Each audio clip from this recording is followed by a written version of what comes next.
ಆಮೇಲೇನಾಯ್ತು ದೇವಿ ದೇವಕಿ? ಮಹಾರಾಜ ವಸುದೇವ ನಿಮ್ಮ ಪುತ್ರನ ಎಲ್ಲ ಕರ್ಕೊಂಡು ಹೋದ್ರು?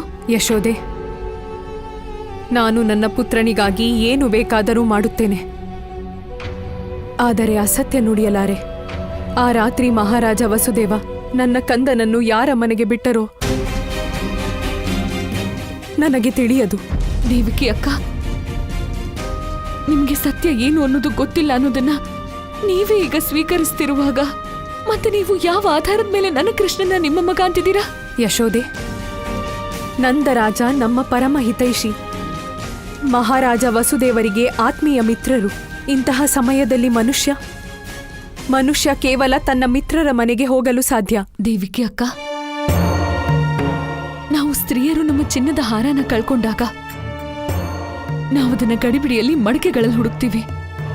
ನನಗೆ ನಿಮ್ ಬಗ್ಗೆ ತುಂಬಾನೇ ಅನುಕಂಪ ಇದೆ, ಆದ್ರೆ ನಿಮ್ಮ ಈ ಅನುಮಾನಕ್ಕೆ ಯಾವ ಆಧಾರನೂ ಇಲ್ಲ. ಯಶೋದೆ, ಆ ರಾತ್ರಿ ಕೃಷ್ಣನಿಗೆ ನೀನೇ ಜನ್ಮ ನೀಡಿದೆ ಎಂದು ಯಾವ ಆಧಾರವೂ ಇಲ್ಲ. ಅಂದ್ರೆ ನಿಮ್ ಮಾತಿನ ಅರ್ಥ ಇದ ಈ ಅಮ್ಮ, ಈ ಅಣ್ಣ, ಸಂಪೂರ್ಣ ಗೋಕುಲವಾಸಿಗಳು ಎಲ್ರೂ ಸುಳ್ಳು ಹೇಳ್ತಿದ್ದಾರೆ ಅಂತ? ಇಲ್ಲ, ನನ್ನ ಮಾತಿನ ಅರ್ಥ ಅದಲ್ಲ. ಆದರೆ ಹೀಗೂ ಇರಬಹುದು, ಆ ರಾತ್ರಿ ಗೋಕುಲದಲ್ಲಿ ನಡೆದಿದ್ದೆಲ್ಲವನ್ನು ಯಾರೂ ನೋಡದೇ ಇರಬಹುದು. ನೀವ್ ಏನ್ ಹೇಳೋಕ್ ಹೊರಟಿದ್ದೀರಾ? ಏನಾಯ್ತು ಆ ರಾತ್ರಿ ಗೋಕುಲದಲ್ಲಿ? ಮಹಾರಾಜ ವಸುದೇವ ನನಗೆ ಹೇಳಿದ್ದರು. ಆ ರಾತ್ರಿ ಅವರು ನನ್ನ ಕಂದನೊಂದಿಗೆ ಗೋಕುಲಕ್ಕೆ ಬಂದಾಗ ಗೋಕುಲದಲ್ಲಿರುವ ಜನರೆಲ್ಲರೂ ಗಾಢವಾದ ನಿದ್ರೆಗೆ ಜಾರಿದ್ದರು.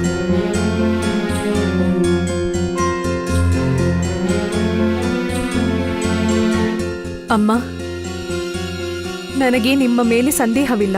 ಖಂಡಿತ ನೀವು ನೋಡಿದ್ದೆಲ್ಲ ಅಸತ್ಯವೆಂದು ನಾನು ಹೇಳುತ್ತಿಲ್ಲ. ಆದರೆ ಒಮ್ಮೆ ನೀವು ಯೋಚಿಸಿ ನೋಡಿ, ನಿಮಗೆ ಪೂರ್ಣವಾಗಿ ವಿಶ್ವಾಸವಿದೆಯೇ?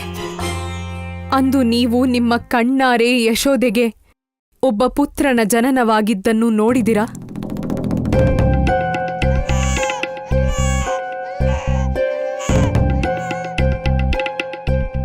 ಮಹಾರಾಣಿ, ನಿಜ ಏನು ಅಂದ್ರೆ ಮಗು ಅಳೋದ್ ಕೇಳಿದ್ಮೇಲೇನೆ ನಂಗೆ ಎಚ್ಚರ ಆಗಿದ್ದು. ಆವಾಗ ಗೊತ್ತಾಯ್ತು ಯಶೋದೆಗೆ ಮಗ ಹುಟ್ಟಿದಾನೆ ಅಂತ.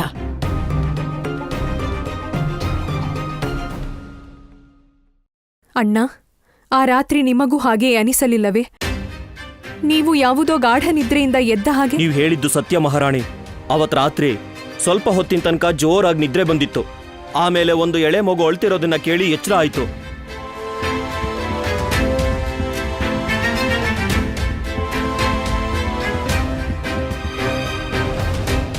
ಅಷ್ಟಮಿಯ ಆ ರಾತ್ರಿಯಂದು ನೀವೆಲ್ಲರೂ ನಂದರಾಜನ ಮನೆಯ ಮುಂದೆ ನೆರೆದಿದ್ದಿರಿ. ಆದರೆ ಯಾರಿಗೂ ಕೂಡ ಪೂರ್ತಿ ವಿಶ್ವಾಸದಿಂದ ಹೇಳಲಾಗುತ್ತಿಲ್ಲ. ಆ ರಾತ್ರಿ ನಿದ್ರಿಸದವರಿದ್ದೀರಾ?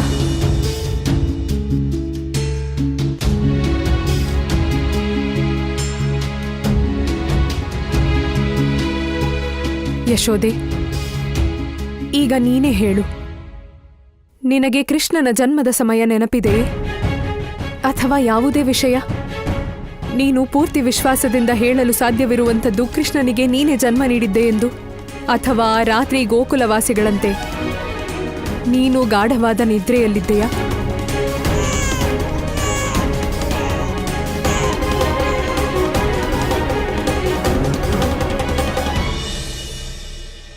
ಪ್ರಭು, ನೀವಿದನ್ನು ಇಷ್ಟಕ್ಕೆ ನಿಲ್ಲಿಸಿ. ಒಬ್ಬ ತಾಯಿಯ ಮಮತೆ ಇನ್ನೊಬ್ಬ ತಾಯಿಯ ಮಮತೆಯನ್ನು ಸೋಲಿಸುತ್ತಿದೆ. ಇದನ್ನು ಜಗತ್ತಿನ ಯಾವ ತಾಯಿಯೂ ಒಪ್ಪುವುದಿಲ್ಲ. ಏಕೆಂದರೆ ಮಾತೆ ಯಶೋದೆಯ ಗೆಲುವು ಎಂದಿಗೂ ದೇವಕಿಯ ಸೋಲಾಗಬಾರದು. ಹಾಗೆ ದೇವಕಿಯ ಗೆಲುವು ಮಾತೆ ಯಶೋದೆಗೆ ಸೋಲಾಗಬಾರದು. ಪ್ರಭು, ಇಂದು ಇಬ್ಬರು ಮಾತೆಯರಲ್ಲಿ ಯಾರ ಮಮತೆಗೆ ಅಹಿತವಾದರೂ ಈ ಜಗತ್ತಿನಲ್ಲಿ ಒಂದು ದೋಷಿತ ಪರಂಪರೆಯ ಆರಂಭವಾಗುತ್ತದೆ. ಇಲ್ಲ ದೇವಿ, ಇಂದು ಈ ಘಟನೆಯಿಂದ ಕಲುಷಿತ ಪರಂಪರೆಗಳು ಹುಟ್ಟುವುದಿಲ್ಲ, ಖಂಡಿಸಲ್ಪಡುತ್ತವೆ. ಇಂದು ಇಡೀ ಜಗತ್ತಿಗೆ ಇದು ಅರ್ಥವಾಗುತ್ತದೆ. ಅಮ್ಮನಾದವಳು ಜನ್ಮ ನೀಡುವವಳಾದರೂ ಅಥವಾ ಪಾಲನೆ ಮಾಡಿದವಳಾದರೂ ಅವಳ ಸಂತಾನದ ಮೇಲೆ ಅವಳಿಗೆ ಸಂಪೂರ್ಣ ಅಧಿಕಾರವಿರುತ್ತದೆ. ಏಕೆಂದರೆ ತಾಯಿ ಯಾರಾದರೂ ಆಗಿರಲಿ, ಅವಳು ಕೇವಲ ತಾಯಿಯಾಗಿರುತ್ತಾಳೆ. ದೇವಿ ದೇವಕಿ, ನೀವ್ ಸತ್ಯ ಹೇಳ್ತಿದ್ದೀರಾ. ಸಂಪೂರ್ಣ ಗೋಕುಲವಾಸಿಗಳ ತರ ಆ ರಾತ್ರಿ ಕೃಷ್ಣ ಹುಟ್ಟಿದಾಗ ನಾನು ಸಹ ಗಾಢ ನಿದ್ರೆಯಲ್ಲಿದ್ದೆ.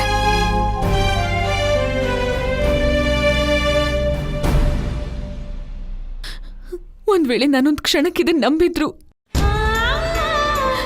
ಕೃಷ್ಣನಿಗೆ ನಾನ್ ಜನ್ಮ ಕೊಟ್ಟಿಲ್ಲ ಅಂತ, ಮಹಾರಾಜ ವಸುದೇವ ಅವನನ್ನ ಮಥುರೆಯಿಂದ ಇಲ್ಲಿ ಕರ್ಕೊಂಡು ಬಂದಿದ್ರು ಅಂತ, ಹಾಗಾದ್ರೆ ನನ್ನ ಮಗು ಎಲ್ಲಿ? ನಾನು 9 ತಿಂಗಳು ನನ್ನ ಗರ್ಭದಲ್ಲಿ ಹೊತ್ತಿದ್ದು. ಹಾಗಾದ್ರೆ ನಿಮ್ಮ ಮಾತಿನ ಅರ್ಥ ಇದ ನನ್ನ ಗರ್ಭ ಅಸತ್ಯ ಅಂತ? ಒಬ್ಬ ತಾಯಿಯ ಅನುಭವ ಸುಳ್ಳಾಗತ್ತಾ? ನಾನು 8 ವರ್ಷ ನಾರಾಯಣನ ಹತ್ರ ಬೇಡ್ಕೊಂಡಿದ್ದೆಲ್ಲ ವಿಫಲ ಆಗೋಯ್ತಾ? ನಾರಾಯಣ ನನಗೆ ಕೊಟ್ಟಂತಹ ಆಶೀರ್ವಾದ ಸುಳ್ಳಾಗಿತ್ತಾ? ಅಥವಾ ರಾತ್ರಿ ನಾನು ಯಾರಿಗೂ ಜನ್ಮ ಕೊಟ್ಟೇ ಇಲ್ವಾ? ಇಲ್ಲ ಯಶೋದೆ, ನನ್ನ ಮಾತಿನ ಅರ್ಥ ಅದಲ್ಲ. ಆ ರಾತ್ರಿ ಸತ್ಯವಾಗಲು ನಡೆದಿದ್ದೇನು ನನಗೆ ತಿಳಿದಿಲ್ಲ. ಆದರೆ ಮಹಾರಾಜ ವಸುದೇವ ಮರಳಿ ಮಥುರೆಗೆ ಬಂದಾಗ ಅವರು ತಮ್ಮೊಂದಿಗೆ ಹೆಣ್ಣು ಮಗುವನ್ನು ತಂದಿದ್ದರು. ಹೆಣ್ಣ? ಹೌದು ಯಶೋದೆ, ಖಂಡಿತ ನಿನ್ನ ನಂಬಿಕೆ ಸುಳ್ಳಲ್ಲ, ನಿನಗಾದ ಅನುಭವ ಕೂಡ ಸುಳ್ಳಲ್ಲ. ಆದರೆ ನನಗನಿಸುತ್ತದೆ ಆ ರಾತ್ರಿ ನೀನು ಕೃಷ್ಣನಿಗಲ್ಲ, ಒಬ್ಬಳು ಹೆಣ್ಣು ಮಗುವಿಗೆ ತಾಯಿಯಾದೆ. ಏನು? ಮತ್ತೆ ಎಲ್ಲಿದ್ದಾಳೆ ಆ ಬಾಲಕಿ? ನಾನ್ ಜನ್ಮ ಕೊಟ್ಟೋಳು? ನನ್ನ 8ನೇ ಮಗುವೆಂದುಕೊಂಡು ಕಂಸನು ಅವಳನ್ನು ಕೊಲ್ಲಲು ಪ್ರಯತ್ನಿಸಿದ. ಆದರೆ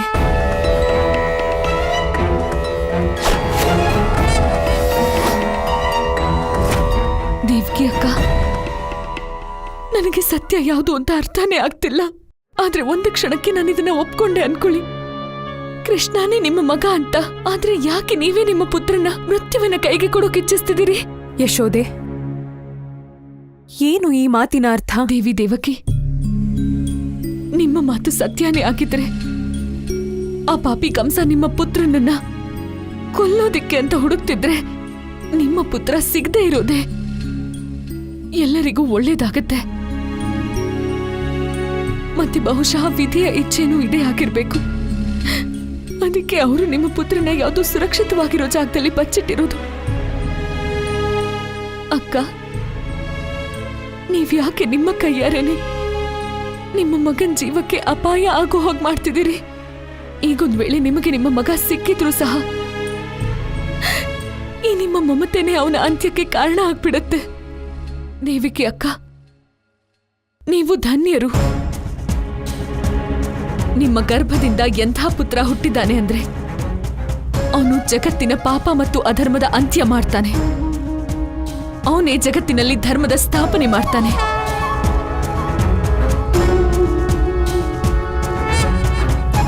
ದೇವಿ ದೇವಕಿ, ನಿಮ್ಮ ಪುತ್ರನ ಪ್ರತೀಕ್ಷೆ ಕೇವಲ ನೀವಷ್ಟೇ ಅಲ್ಲ, ಬದಲಾಗಿ ಇಡೀ ಜಗತ್ತೇ ಮಾಡ್ತಿದೆ. ದೇವಿ ದೇವಕಿ, ನಾವೆಲ್ಲ ಗೋಕುಲವಾಸಿಯರು ನಿಮ್ಮ ಪುತ್ರನ ಕ್ಷೇಮಕ್ಕಾಗಿ ಸದಾ ಪ್ರಾರ್ಥನೆ ಮಾಡ್ತಿರ್ತೀವಿ. ಮತ್ತೆ ನೀವು ನೋಡ್ತೀರಿ, ನಿಮ್ಮ ಕಂದ ಬೇಗನೆ ನಿಮ್ಮ ಹತ್ರ ಬರ್ತಾನೆ. ಆದ್ರೆ ನಿಮ್ಮ ಪುತ್ರನ ಪಡೆಯೋದಿಕ್ಕೆ ನನ್ನ ಕಂದನ ಜೀವನ ಸಂಕಟದಲ್ಲಿ ಹಾಕಬೇಡಿ. ಒಬ್ಬ ತಾಯಿಯ ವಿನಂತಿನ ನಿರಾಕರಿಸಬೇಡಿ. ಯಶೋದೆ, ನೀನು ನಿನ್ನ ಮನಸ್ಸಿನ ಮಾತನ್ನು ಹೇಳಿದೆ. ಆದರೆ ನೀನು ಒಮ್ಮೆಯಾದರೂ ಈ ತಾಯಿಯ ಕುರಿತು ಯೋಚಿಸಿದೆಯಾ? ನನ್ನ ಕಷ್ಟ ಕೇಳಿದೆಯಾ? ಆ ಪಾಪಿ ಕಂಸ ನನ್ನ 6ಕ್ಕೆ 6 ಮಕ್ಕಳನ್ನು ನನ್ನ ಕಣ್ಣ ಮುಂದೆಯೇ ಹತ್ಯೆ ಮಾಡಿದ. ಆದರೆ ನಾನೇನು ಮಾಡಲಾಗಲಿಲ್ಲ. ಮತ್ತೆ ಇಂದು ಇಷ್ಟೆಲ್ಲ ವರ್ಷಗಳ ನಂತರ ನನಗೆ ನನ್ನ 8ನೆಯ ಪುತ್ರನನ್ನು ನೋಡುವ ಅವಕಾಶ ಸಿಗುತ್ತಿದೆ. ನನ್ನ ಏಕಮಾತ್ರ ಜೀವಿತ ಸಂತಾನವನ್ನು ತಬ್ಬಿಕೊಳ್ಳುವ ಸೌಭಾಗ್ಯ ಸಿಗುತ್ತಿದೆ, ಆದರೆ ನೀನು ನನ್ನಿಂದ ಅದನ್ನು ಕಸಿಯುತ್ತಿರುವೆ.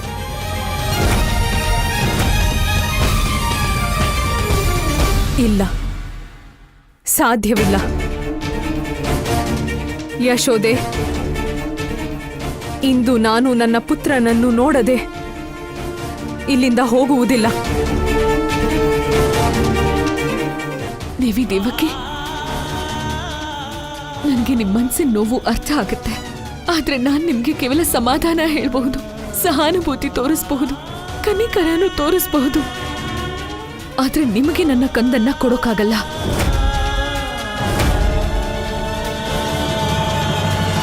ನಿಮ್ಗೆ ಭಾಷೆ ಕೊಡ್ತೀನಿ. ಪೂರ್ತಿ ಗೋಕುಲ ನಿಮ್ಮ ಪುತ್ರನ ಹುಡುಕೋದ್ರಲ್ಲಿ ನಿಮಗೆ ಸಹಾಯ ಮಾಡುತ್ತೆ. ಆದ್ರೆ ನೀವ್ ನಿಮ್ಮ ಹಠನ ಬಿಟ್ಟು ಬಿಡಿ. ನಿಮ್ಮ ಸಂತಾನ ಗೋಕುಲದಲ್ಲಿಲ್ಲ. ಇಲ್ಲ ಯಶೋದೆ, ನಾನು ನಿನ್ನ ಎಲ್ಲ ಮಾತನ್ನೂ ಒಪ್ಪುತ್ತೇನೆ, ಆದರೆ ಇದನ್ನಲ್ಲ. ನನ್ನ ಮಮತೆ ಸುಳ್ಳು ಹೇಳುತ್ತಿಲ್ಲ ಯಶೋದೆ. ನನಗೆ ಗೊತ್ತು ನನ್ನ ಕಂದ ಇಲ್ಲೇ ಇದ್ದಾನೆಂದು, ಇದೇ ಮನೆಯಲ್ಲಿದ್ದಾನೆ. ದೇವಿ ದೇವಕಿ, ಇದು ನಿಮ್ಮ ಭ್ರಮೆ. ಇಲ್ಲಿ ಕೇವಲ ನನ್ನ ಕೃಷ್ಣ, ನನ್ನ ಕಂದ ಇರ್ತಾನೆ, ನಿಮ್ಮ ಪುತ್ರ ಅಲ್ಲ. ನೀನು ಅವನನ್ನು ಹೇಗಾದರೂ ಕರೆಯಬಹುದು, ಆದರೆ ಅವನು ನನ್ನ ಕಂದನೆ. ಕೃಷ್ಣ ನನ್ನ ಮಗ. ನಾನು ಅವನಿಗೆ ಜನ್ಮ ನೀಡಿದ್ದೇನೆ ಯಶೋದೆ. ನಾನು ಅವನಿಗೆ ಅಮ್ಮ. ಅವನು ನನ್ನ ಪುತ್ರ. ದೇವಿ ದೇವಕಿ, ನಿಮ್ಗೆ ಭ್ರಮೆ ಆಗಿದೆ.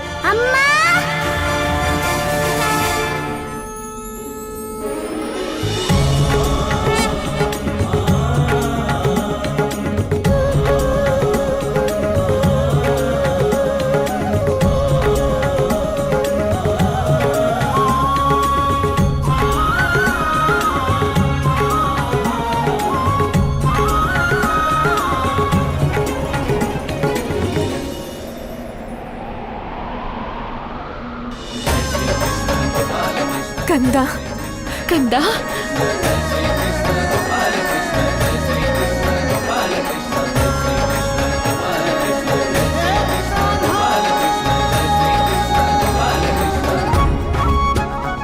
ಕಂದ,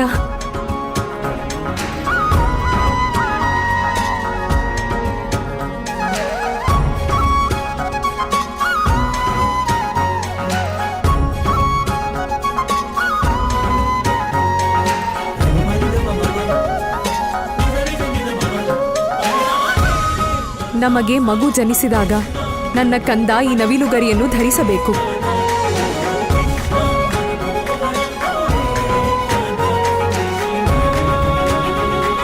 ಯಶೋದೆ, ಯಶೋದೆ, ಈ ನವಿಲುಗರಿ ನೋಡಿದೆಯಾ? ನನಗೆ ಯಾವಾಗಲೂ ಒಂದು ಅಭಿಲಾಷೆ ಇತ್ತು, ನನ್ನ ಕಂದ ನನ್ನ ನವಿಲುಗರಿ ಧರಿಸಬೇಕೆಂದು. ಇದು ಅದೇ ನವಿಲುಗರಿ.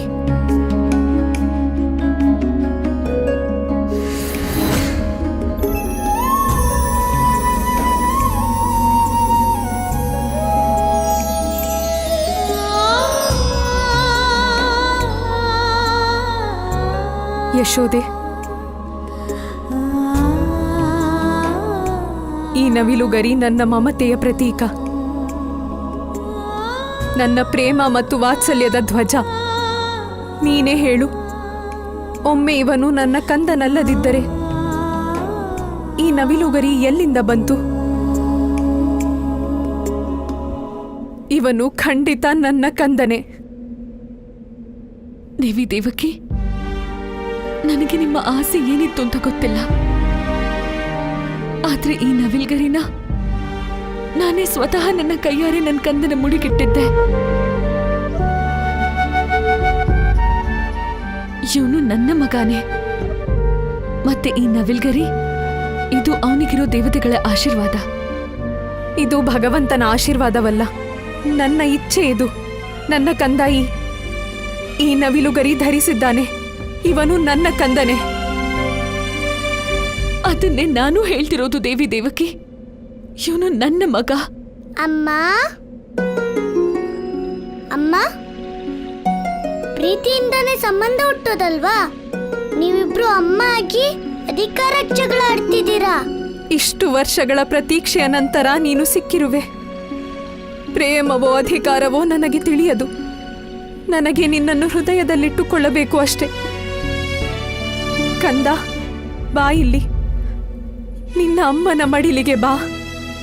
ಕಂದ, ನೀನೀಗ ಇಷ್ಟು ದೊಡ್ಡವನಾಗ್ಬಿಟ್ಯಾ? ನಿಮ್ಮ ಅಮ್ಮನ್ಗೆ ಪ್ರೇಮ ಮತ್ತು ಅಧಿಕಾರದ ಬಗ್ಗೆ ಹೇಳ್ಕೊಡೋ ಅಷ್ಟು ನೀನು ಮನೆಗೆ ಬರ್ತಿದ್ದ ಹಾಗೆ ನಿನ್ನ ಅಮ್ಮನ ಮಡಿಲ್ ಸೇರ್ತೀಯ ಅಲ್ವಾ?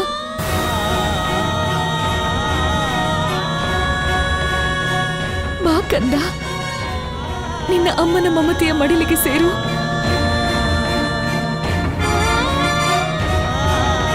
ಬಾ ಕಂದ. ಪ್ರಭು, ಮಾತೆ ಯಶೋದೆ ಮಮತೆಯ ಪ್ರತಿರೂಪ, ದೇವಕಿ ತ್ಯಾಗದ ಪ್ರತಿರೂಪ. ಆದರೆ ಇಂದು ಇಬ್ಬರೂ ಮಾತೆಯರು ತಮ್ಮ ಅಧಿಕಾರ ಸಾಧಿಸುತ್ತಿದ್ದಾರೆ. ಇಬ್ಬರೂ ಮಾತೆಯರ ಅಧಿಕಾರದ ಮುಂದೆ ಅವರ ಪ್ರೇಮ, ತ್ಯಾಗ, ಸಮರ್ಪಣೆ ಸೋಲುತ್ತಿದೆಯೇ? ದೇವಿ, ಇಬ್ಬರು ಮಾತೆಯರ ಪ್ರೇಮವು ಸರ್ವೋತ್ತಮವೇ. ಆದರೆ ಕಂಸನ ಮೋಸದ ಕಾರಣ ಇಂದು ಮಾತೆ ದೇವಕಿಯ ಮಮತಾಮಯಿ ಪ್ರತಿರೂಪ ಯಾವುದೇ ರೀತಿಯಲ್ಲಿ ತನ್ನ ಪುತ್ರನನ್ನು ಪಡೆಯಲು ಬಯಸುತ್ತಿದ್ದಾಳೆ. ಮತ್ತೆ ಮಾತೆ ಯಶೋದೆ? ದೇವಿ, ತಾಯಿ ಯಶೋದೆಗೆ ಸತ್ಯ ತಿಳಿಯದಿದ್ದರೂ ಮಾತೆ ದೇವಕಿಯ ಈ ರೂಪದ ಮೇಲೆ ವಿಶ್ವಾಸ ಮೂಡುತ್ತಿಲ್ಲ. ಆದ್ದರಿಂದಲೇ ಪ್ರತಿಯೊಂದು ಪರಿಸ್ಥಿತಿಯಲ್ಲೂ ಅವಳು ಕೃಷ್ಣನನ್ನು ತನ್ನ ಸಮೀಪವೇ ಇರಿಸಿಕೊಳ್ಳುತ್ತಿದ್ದಾಳೆ. ಆದರೆ ವಾಸ್ತವಿಕವಾಗಿ ಇಬ್ಬರು ಮಾತೆಯರು ಪರಸ್ಪರ ಋಣಿಯಾಗಿದ್ದಾರೆ. ಪ್ರಭು, ಈಗೇನಾಗುತ್ತದೆ? ಈ ಸಮಸ್ಯೆಯ ನಿವಾರಣೆ ಹೇಗೆ? ದೇವಿ, ಕಂಸ ಯಾರಿಗಾಗಿ ಈ ಜಾಲ ರಚಿಸಿದ್ದಾನೋ ಅದೇ ಕೃಷ್ಣನೇ ಈಗ ಈ ಸಮಸ್ಯೆಯನ್ನು ಅಂತ್ಯಗೊಳಿಸಬಲ್ಲ. ಇಲ್ಲಮ್ಮ, ನಾನು ನಿನ್ ಹೃದಯದಲ್ಲೂ ಇರಲ್ಲ, ಮತ್ ನಿನ್ ಮಡಿಲಿಗೂ ಬರಕ್ಕಾಗಲ್ಲ.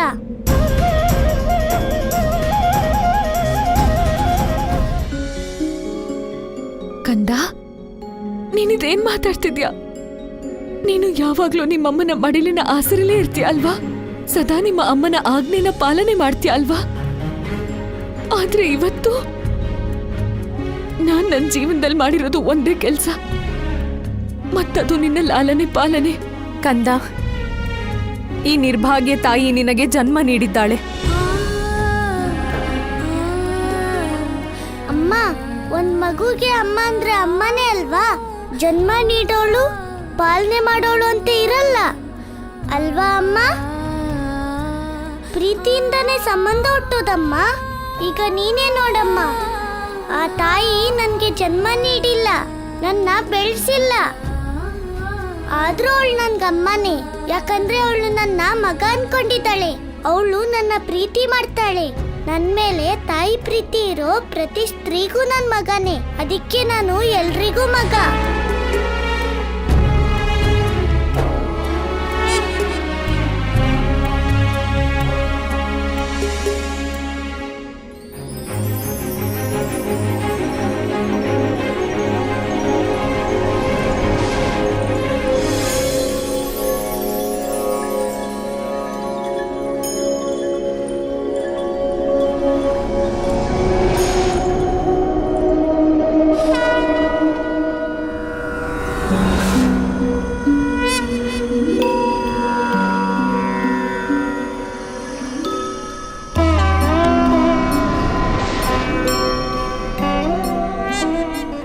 ಆದ್ರೆ ಅಮ್ಮ, ನನ್ಗೆ ಬೇಜಾರಾಗ್ತಿರೋ ವಿಷಯ ಅಂದ್ರೆ ನೀವಿಬ್ರು ತಾಯಂದ್ರು ಮಮತೆಗೋಸ್ಕರ ಅಲ್ಲ, ಅಧಿಕಾರಕ್ಕಾಗಿ ಜಗಳ ಆಡ್ತಿದ್ದೀರಾ. ನನ್ ಯಾವ್ದಾದ್ರು ವಸ್ತುನ ಅಮ್ಮ? ಯಾರಾದ್ರೂ ಒಬ್ರಿಗೆ ಮಾತ್ರ ಸಿಗೋದಿಕ್ಕೆ?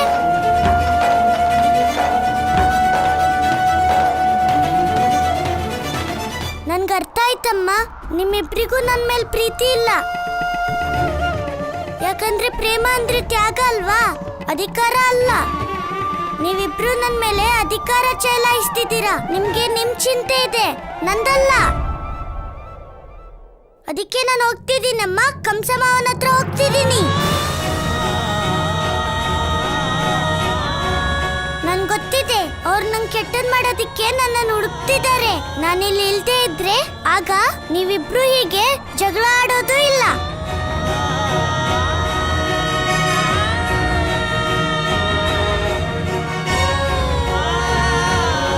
ಕಂದ ಕಂದ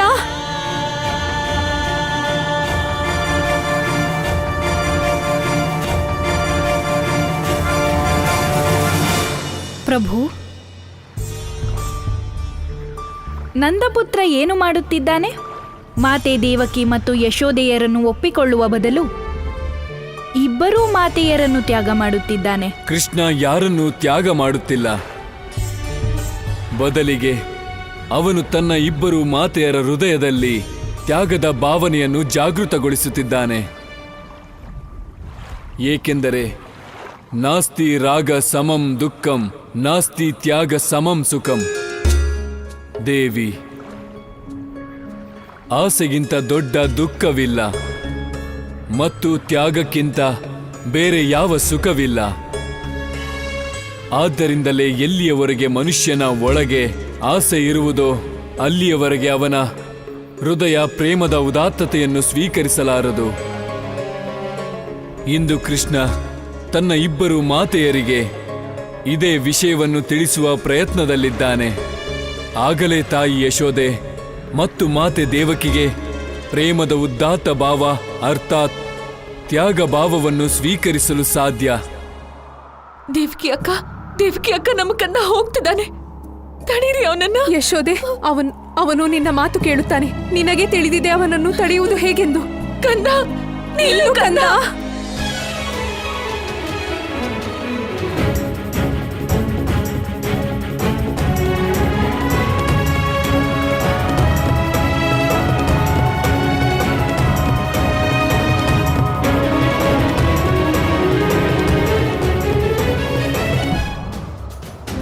ದೇವಕಿ ಇನ್ನೂ ಯಾಕೆ ಬರಲಿಲ್ಲ?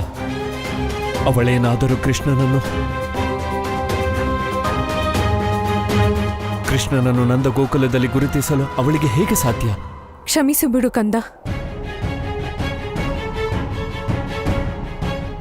ಹಾ ಕಂದ, ಕ್ಷಮಿಸ್ಬಿಡು. ನಾನ್ ನನ್ನ ಅಧಿಕಾರಕ್ಕಾಗಿ ನಿನ್ ಪ್ರೀತಿ ಮರ್ತಿದ್ದೆ. ನಾನ್ ಕೇವಲ ಅಮ್ಮ ಅಂತ ಅನ್ನಿಸ್ಕೋಬೇಕು ಅಂತಿದ್ದೆ. ಆದ್ರೆ ನೀನ್ ಬಯಸೋದನ್ನ ನಾನ್ ಮರ್ತಿದ್ದೆ. ತಪ್ಪು ನಂದೇನೆ. ನನ್ನ ಕ್ಷಮಿಸ್ಬಿಡು ಕಂದ. ಇಲ್ಲ, ತಪ್ಪು ನನ್ನದು. ನಾನು ನಿನ್ನನ್ನು ನೋಡಿ ವಿವಶಳಾಗಿದ್ದೆ. ನನ್ನೊಳಗಿನ ಮಮತೆ ಯಾವ ರೀತಿಯಲ್ಲಾದರೂ ನಿನ್ನನ್ನು ಪಡೆಯಲು ಬಯಸುತ್ತಿತ್ತು, ನಿನ್ನ ಮೇಲೆ ಅಧಿಕಾರ ಹೊಂದಲು ಬಯಸುತ್ತಿತ್ತು. ಆದರೆ ಸತ್ಯವೇನೆಂದರೆ ನೀನು ಯಶೋದೆಯ ಕಂದ, ದೇವಕಿ ಕಂದ ಅಲ್ಲ. ನನ್ನನ್ನು ಕ್ಷಮಿಸಿಬಿಡು.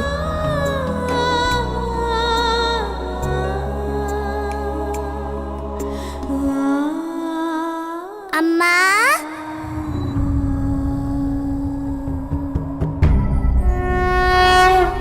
ಕ್ಷಮೆ ಕೇಳ್ಬೇಕಾಗಿರೋದು ನಾನಮ್ಮ.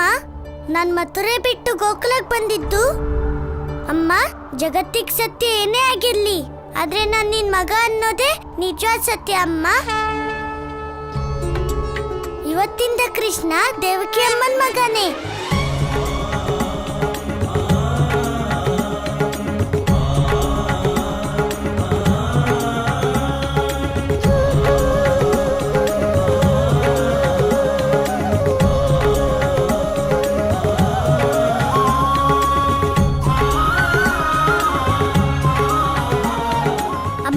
ಇದ್ರ ಅರ್ಥ ಏನಂದ್ರೆ ನಾನ್ ನಿನ್ ಮಗ ಅಲ್ಲ ಅಂತಲ್ಲ, ನಾನ್ ಯಾವಾಗ್ಲೂ ನಿನ್ ಮಗ ಆಗೇ ಇರ್ತೀನಿ. ಅಲ್ವಾ ಅಮ್ಮ? ಕಂದ, ಅಲ್ವಾ ಅಮ್ಮ? ನೀವಿಬ್ರು ನಿಮ್ ಮಗನ ಪ್ರೀತಿಯಿಂದ ತಪ್ಕೊಳ್ಳಲ್ವಾ ಅಮ್ಮ?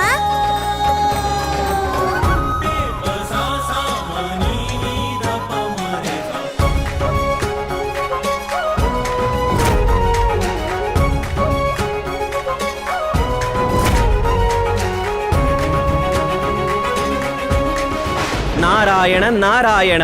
ಪ್ರಭು, ಕೊನೆಗೂ ನೀವು ನಿಮ್ಮ ಲೀಲೆಯಿಂದ ಇಬ್ಬರು ಮಾತೆಯರನ್ನು ಒಪ್ಪಿಸಿದಿರಿ. ಇಂದು ನೀವು ಜಗತ್ತಿಗೆ ಸತ್ಯ ತಿಳಿಸಿಕೊಟ್ಟಿರಿ. ತಾಯಿ ಯಶೋದೆ ಮತ್ತು ಮಾತೆ ದೇವಕಿ ಇಬ್ಬರು ಮಾತೆಯರಿಗೂ ನೀವೇ ಪುತ್ರರು. ದೇವರ್ಷಿ, ಇದೇ ಸತ್ಯದ ಸ್ವಭಾವ. ಅದನ್ನು ತಿಳಿಸುವ ಅಗತ್ಯ ಬರುವುದಿಲ್ಲ. ಅದು ತಾನಾಗಿಯೇ ಜಗತ್ತಿಗೆ ಅರಿವಾಗುತ್ತದೆ.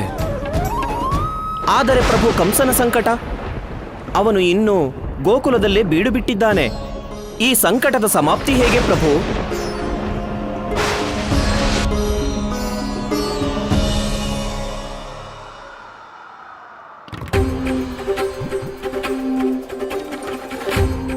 ಅಮ್ಮ, ನೀವಿಬ್ರು ನನ್ನನ್ನ ನಿಮ್ ಮಗ ಅಂತ ಸ್ವೀಕಾರ ಮಾಡಿದ್ರಿ. ಆದ್ರೆ ಕಂಸಮ್ಮವಂಗೆ ನಾನು ಯಾರ ಮಗ ಅಂತ ಅರ್ಥ ಆಗಲ್ವಲ್ಲ. ನೀವಿಬ್ರು ನನ್ಗೆ ಸಹಾಯ ಮಾಡ್ತೀರಲ್ವಾ? ಹೇಳಿ ಅಮ್ಮ, ಸಹಾಯ ಮಾಡ್ತೀರಲ್ವಾ?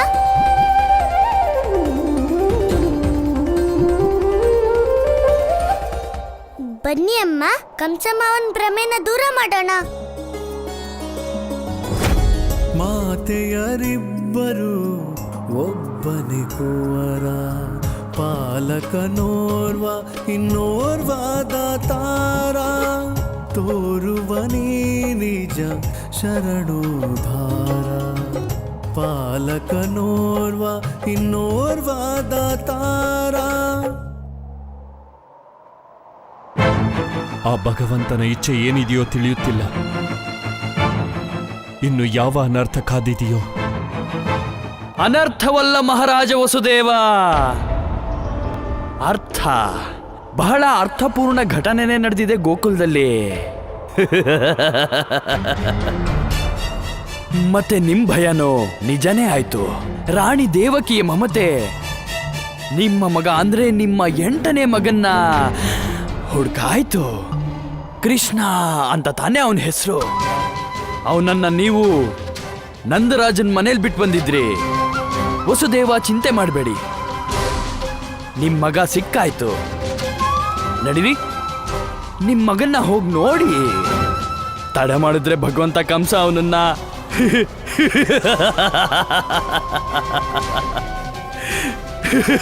ಹತ್ಯೆ ಮಾಡಿದ್ರೆ ಕಷ್ಟ.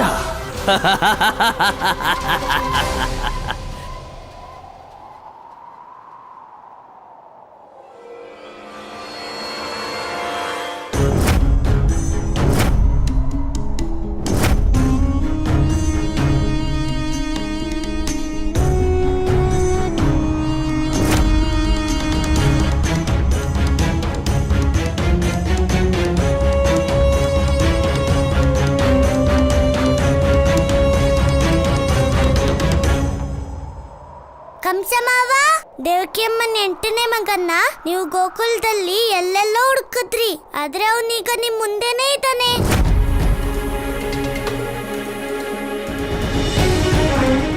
ಇನ್ನೆಲ್ಲೂ ಹುಡುಕ್ಬೇಡಿ ಮಾವ, ಅವನಿಲ್ಲೇ ಇದ್ದಾನೆ.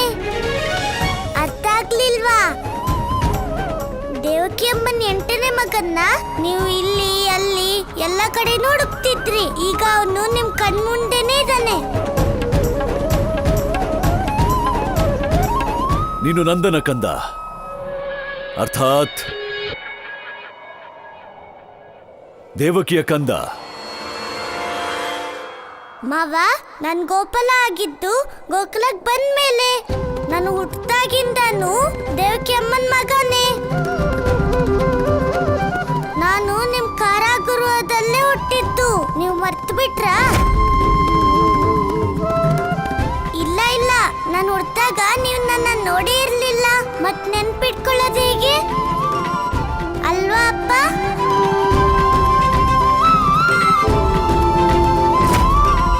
ಇದು ಯಾವ ಹೊಸ ಕಥೆ ತಾತಯ್ಯ? ಇದು ಯಾವ ಕಟ್ಟುಕಥೆಯೂ ಅಲ್ಲ. ಇವನು ಸತ್ಯ ಹೇಳುತ್ತಿದ್ದಾನೆ. ಇವನೇ ನನ್ನ 8ನೆಯ ಪುತ್ರ. ಇವನಿಗೆ ನಾನು ಜನ್ಮ ನೀಡಿದ್ದು. ಕೃಷ್ಣನೇ ನನ್ನ ಪುತ್ರ. ಇಲ್ಲ ಮಹಾರಾಜ ಕಂಸ, ಕೃಷ್ಣ ನನ್ನ ಮಗ. ನೀವ್ ಬೇಕಾದ್ರೆ ಗೋಕುಲದಲ್ಲಿ ಯಾರನ್ನಾದ್ರೂ ಕೇಳಿ, ಯಶೋದೇನೆ ಕೃಷ್ಣನ ತಾಯಿ. ಸತ್ಯ ಸತ್ಯವಲ್ಲ. ಇವನು ನನ್ನ ಪುತ್ರ. ನಾನೇ ಇವನ ಮಾತೆ. ಎಲ್ಲರಿಗೂ ಗೊತ್ತು, ಗೋಕುಲಕ್ಕೆ ಗೊತ್ತು. ಇದು ಏನು ಇದೆಲ್ಲ?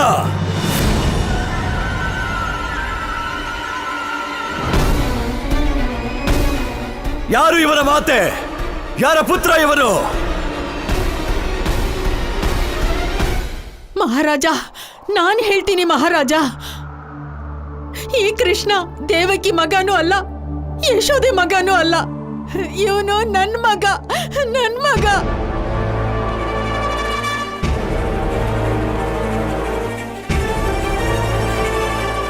ಇಲ್ಲ ಮಹಾರಾಜ, ಈ ತುಂಟ ಕೃಷ್ಣ ನನ್ನ ಮಗ.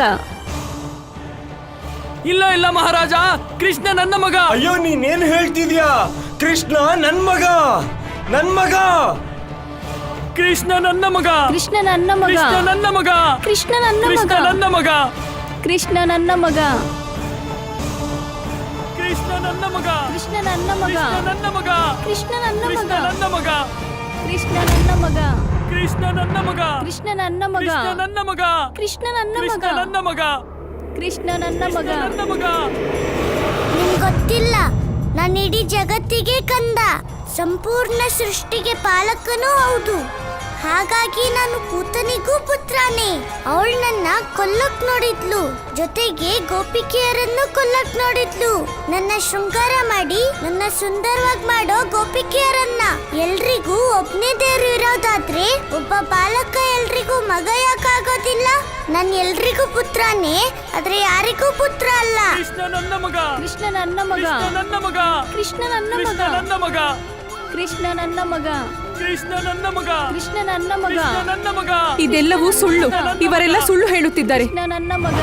ನೋಡಿ, ನನ್ನ ಮಗ. ಈ ಸೋದರಿಯ ಮಾತು ಕೇಳಿ. ನನ್ನ ಮಗ. ನನ್ನ ಮಮತೆಯ ಕರೆ ಇದು. ನನ್ನ ಮಗ. ಇವನು ನನ್ನ ಪುತ್ರನೇ. ಇವನು ನನ್ನ ಕೃಷ್ಣ. ನನ್ನನ್ನ ಯಾರು ಯಾವ ರೂಪದಲ್ಲಿ ಕರೀತಾರೋ ಅದೇ ರೂಪದಲ್ಲೇ ನಾನು ಅವ್ರಿಗೆ ದೊರೆಯೋದು. ಕೃಷ್ಣ ನನ್ನ ಮಗ. ಕೃಷ್ಣ ನನ್ನ ಮಗ. ನನ್ನ ಮಗ. ಕೃಷ್ಣ ನನ್ನ ಮಗ. ನನ್ನ ಮಗ. ಕೃಷ್ಣ ನನ್ನ ಮಗ. ಕೃಷ್ಣ ನನ್ನ ಮಗ. ಕೃಷ್ಣ ನನ್ನ ಮಗ. ನನ್ನ ಮಗ. ಕೃಷ್ಣ ಶಾಂತರಾಗಿ.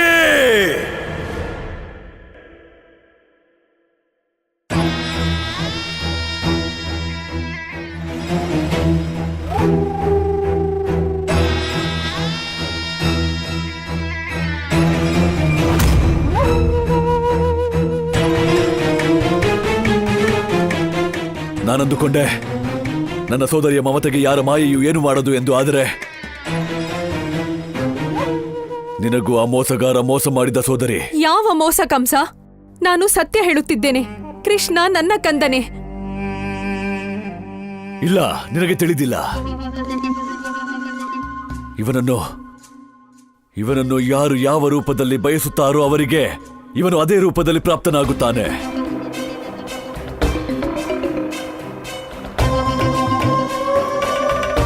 ನೀವು ಏನು ಹೇಳುತ್ತಿದ್ದೀರಿ? ಅದೇ, ನೀನು ಏನು ಯೋಚಿಸುತ್ತಿರುವೆಯೋ ಅದು ಸತ್ಯವಲ್ಲ, ನಿನ್ನ ಭ್ರಮೆ. ಇವನು ನಿನ್ನ ಪುತ್ರನಲ್ಲ, ನಂದನ ಪುತ್ರ, ಯಶೋದೆಯ ಕಂದ. ನೀನು ಗೋಕುಲಕ್ಕೆ ಬಂದಿದ್ದು ವ್ಯರ್ಥವಾಯಿತು. ನಡೆ ಸೋದರಿ.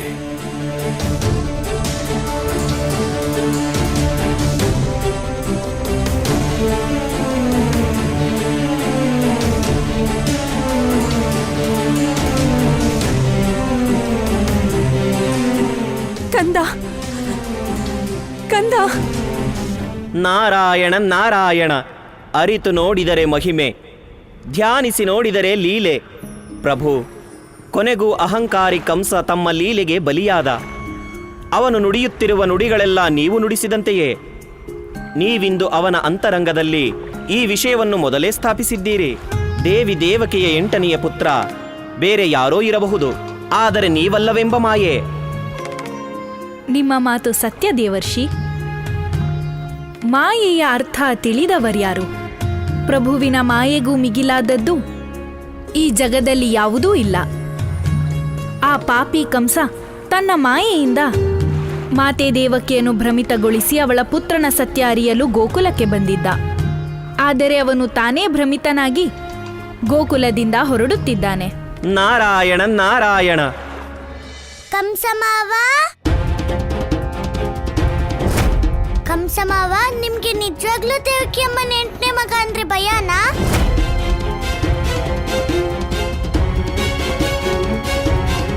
ನೀವು ಹೊರಟಿದ್ದೀರಿ, ಆದ್ರೆ ಇಲ್ಲಿ ತನಕ ನನ್ನ ಪ್ರಶ್ನೆಗೆ ಉತ್ತರನೇ ಕೊಡ್ಲಿಲ್ವಲ್ಲ.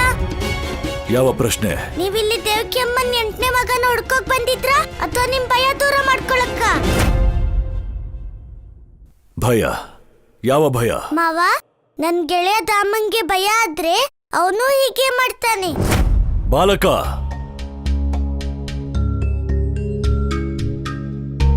ಕಂಸಮಾವ, ನಾನ್ ಸುಮ್ನೆ ತಮಾಷೆ ಮಾಡ್ತಿದ್ದೆ. ನಿಮ್ ಅಳಿಯ ಅಲ್ವಾ, ಅದಕ್ಕೆ. ನಿಜವಾಗ್ಲೂ ನಿಮ್ಗೆ ಸ್ವಲ್ಪನೂ ಭಯ ಆಗಿಲ್ಲ ಅಲ್ವಾ ಕಂಸಮಾವ?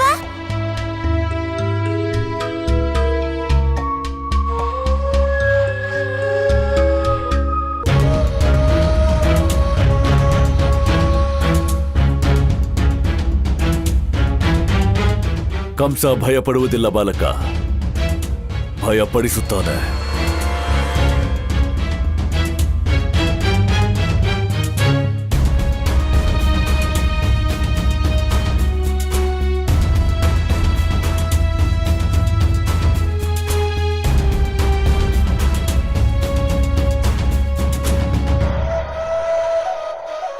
ಮಾವ, ನೀವು ಸತ್ಯ ಹೇಳಿದ್ರಿ. ಕೃಷ್ಣನ್ ಮಾವ ಯಾರಿಗೂ ಹೆದರೋದೇ ಇಲ್ಲ. ಧನ್ಯವಾದ ಮಾವ.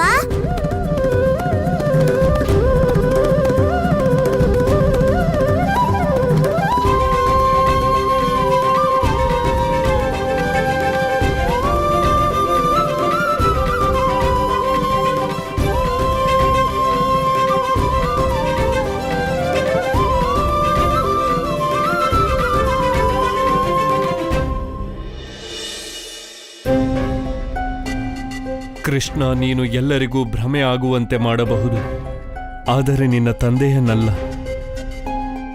ನೀನೇ ನನ್ನ ಕಂದ. ಈ ವಿಧಿಯ ಆಟ ಹೇಗಿದೆ ನೋಡು.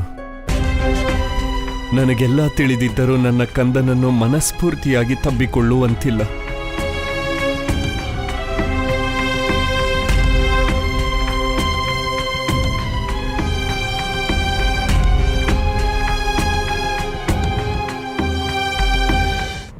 ನಾರಾಯಣ ನಾರಾಯಣ. ಇದೇನು ಪ್ರಭು? ಕಂಸ ಅಲ್ಲಿ ನೋಡಿದ್ದು ಅವನ ಕಲ್ಪನೆಯಾಗಿತ್ತೆ ಅಥವಾ ಭವಿಷ್ಯವೇ? ಅಥವಾ ಇದು ಕೇವಲ ಕಂಸನ ಭ್ರಮೆ ಮಾತ್ರವೇ ಪ್ರಭು? ದೇವರ್ಷಿ, ಕಂಸನ ಅಂತ್ಯ ಯಾವ ಕಲ್ಪನೆಯೂ ಅಲ್ಲ, ಭ್ರಮೆಯೂ ಅಲ್ಲ. ಬದಲಿಗೆ ಇದು ಜಗತ್ತಿನ ಅತಿದೊಡ್ಡ ಸತ್ಯವಾಗಿದೆ. ಯಾವ ಪ್ರಕಾರವಾಗಿ ಅಧರ್ಮದ ಅಂತ್ಯ ನಿಶ್ಚಿತವೋ ಅದೇ ಪ್ರಕಾರವಾಗಿ ಅಧರ್ಮಿ ಕಂಸನ ಅಂತ್ಯವು ನಿಶ್ಚಿತ. ನಾರಾಯಣ ನಾರಾಯಣ. ಆದರೆ ಪ್ರಭು, ಈ ಘಟನೆಯ ಅರ್ಥವೇನು? ಕಂಸನ ಅಂತ್ಯದ ಶುಭ ಸಮಯವಾಗಿದೆಯೇ? ಹಾಗಾಗಿಯೇ ಅವನು ತನ್ನ ಮೃತ್ಯುವನ್ನು ನೋಡುತ್ತಿದ್ದಾನೆಯೇ ಪ್ರಭು? ದೇವರ್ಷಿ, ಕಂಸ ಏನು ನೋಡುತ್ತಿರುವನೋ ಅದು ಅವನ ಭಯ. ಕೇವಲ ಈ ಜನ್ಮದ ಭಯವಲ್ಲ, ಬದಲಿಗೆ ಜನ್ಮ ಜನ್ಮಾಂತರದ ಭಯ. ಆ ಭಯ ಅಧರ್ಮದ ಅಂತಃಕರಣದಲ್ಲಿ ವಾಸವಾಗಿದೆ ಮತ್ತು ಅದು ಪ್ರತಿ ಕ್ಷಣವೂ ಮೃತ್ಯುವಿನತ್ತಲೇ ಸಾಗುತ್ತಿದೆ. ನಾರಾಯಣ ನಾರಾಯಣ. ತಮ್ಮ ಲೀಲೆಗೆ ಸಾಟಿ ಯಾವುದಿದೆ ಪ್ರಭು?